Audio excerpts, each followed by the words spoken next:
The Red Sea lay behind them. Pharaoh's chariots, once objects of terror, were now silent, swallowed by the waves.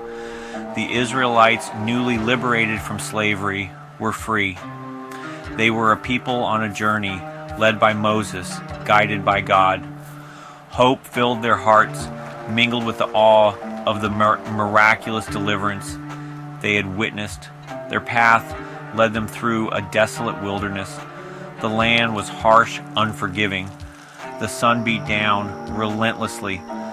Their steps, so full of hope just days before, began to falter. Fear, a familiar companion from their days of slavery, began to whisper doubts in their hearts.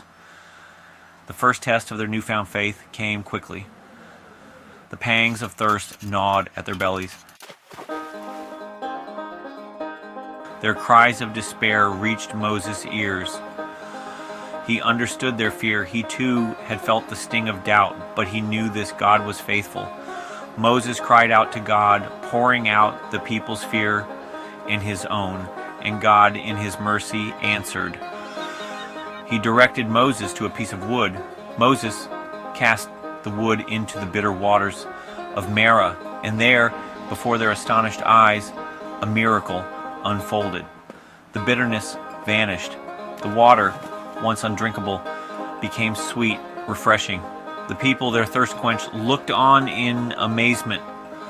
The God who had parted a sea had now sweetened bitter water. The journey continued. Days turned into weeks.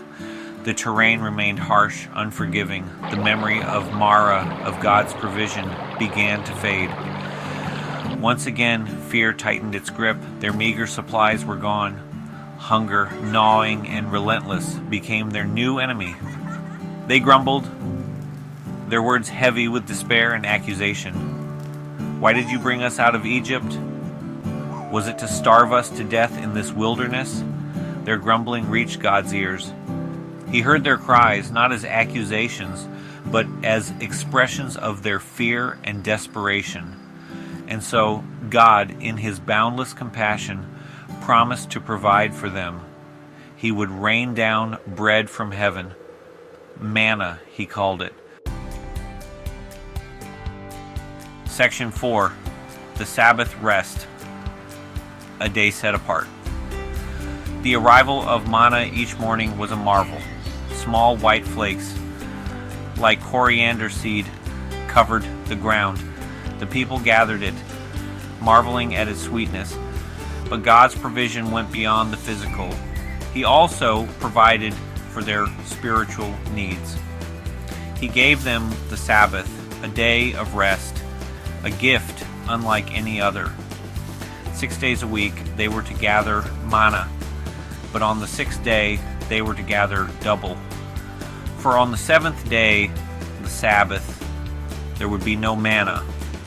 The Sabbath was to be a day set apart, a day for rest, a day to acknowledge God's sovereignty.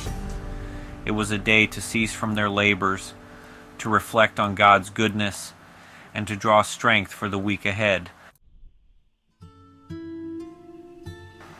Section 5, Water from the Rock. A test of faith at Rephidim. The journey continued, an arduous trek through the wilderness. The terrain changed, but the challenges remained. They arrived at Rephidim, a parched and desolate place. Their thirst returned, a torment that gnawed at their bodies and their spirits. And once again they forgot God's past faithfulness. They saw only their present suffering, their present need. Their cries of thirst became cries of accusation, their words barbed with bitterness and doubt. Moses, weary from their constant complaining, cried out to God. God, in his mercy, did not abandon Moses or the Israelites. He directed Moses to a rock, a seemingly ordinary rock in that barren landscape. Moses, his faith renewed, obeyed. He struck the rock and water gushed forth. Section 6, Victory Against the Odds, the Battle Against the Amalekites. The wilderness, while a place of testing, was also a place of provision and protection, but danger lurked as well. The Amalekites, a fierce and nomadic tribe, descended upon the Israelites, attacking them from the rear, targeting the weak and vulnerable. Fear, a familiar enemy, threatened to overwhelm them. Moses, ever the faithful leader, turned to Joshua, a young man of courage and conviction. Choose some of our men and go out to fight the Amalekites tomorrow, Moses commanded. I will stand on top of the hill with the staff of God in my hands. And so the battle commenced. Joshua, leading with courage, engaged the enemy. Meanwhile, Moses, perched atop the hill, raised his hands to heaven, the staff of God held high. Section 7, Lessons from the Desert. Trust, gratitude, and the faithfulness of God. The Israelites' journey through the wilderness was fraught with challenges, a relentless test of faith. They faced hunger, thirst, and the constant threat of attack. Yet through it all, God was faithful. He provided for their needs, often in miraculous ways. He sweetened bitter water, rained down bread from heaven, and brought forth water from a rock. But their journey was more than just a physical trek through a harsh landscape. It was a spiritual pilgrimage, a journey designed to shape their character, to teach them reliance on God, and to etch into their hearts the unwavering truth of His faithfulness. The wilderness, for all its hardships, became a classroom where they learned invaluable lessons about trust, gratitude, and the unwavering faithfulness of God.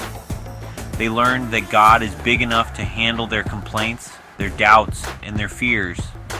He doesn't shy away from their questions, but welcomes them as opportunities to deepen their faith.